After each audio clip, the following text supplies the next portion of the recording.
Shalom, everyone, from the Integral House of Israel. I'm going to be going over the 5th Aliyah from Parashah, Bamidbar.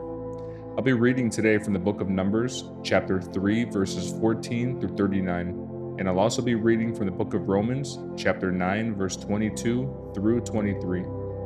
The Lord spoke again to Moses in the wilderness of Sinai. He said, "Record the names of the members of the tribe of Levi by their families and clans. List every male who is 1 month old or older." So Moses listed them just as the Lord had commanded. Levi had 3 sons, whose names were Gershon, Kohath, and Merari. The clans descended from Gershon were named after 2 of his descendants, Libni and Shimei. The clans descended from Kohath were named after 4 of his descendants, Amram, Izhar, Hebron, and Uzziel. The clans descended from Merari were named after 2 of his descendants, Malai and Mushai. These were the Levite clans, listed according to their family groups. The descendants of Gershon were composed of the clans descended from Libni and Shimei. There were 7,500 males 1 month old or older among these Gershonite clans. They were assigned the area to the west of the tabernacle for their camp. The leader of the Gershonite clans was Aliyah, son of Lael. These 2 clans were responsible to care for the tabernacle, including the sacred tent with its layers of coverings, the curtain at its entrance, the curtains of the courtyard that surrounded the tabernacle and altar, the curtain at the courtyard entrance, the ropes, and all the equipment related to their use. The descendants of Kohath were composed of the clans descended from Amram, Izhar, Hebron, and Uzziel.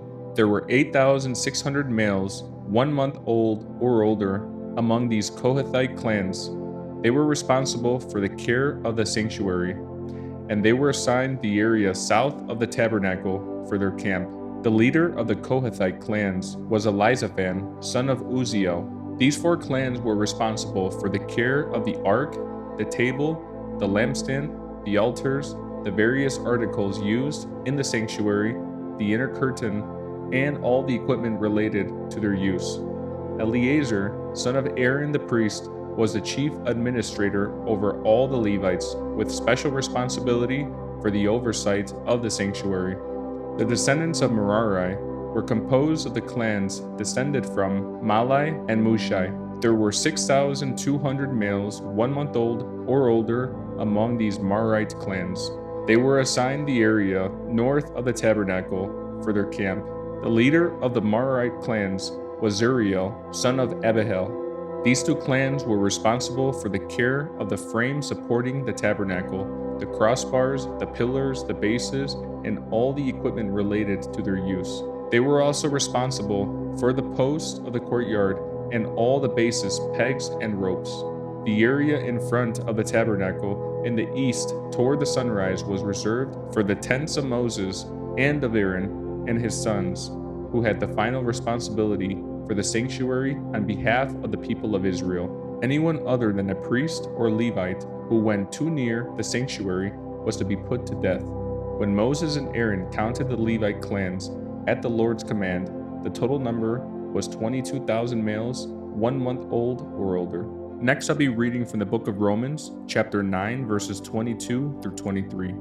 In the same way, even though God has a right to show his anger and his power, he is very patient with those on whom his anger falls, who are destined for destruction.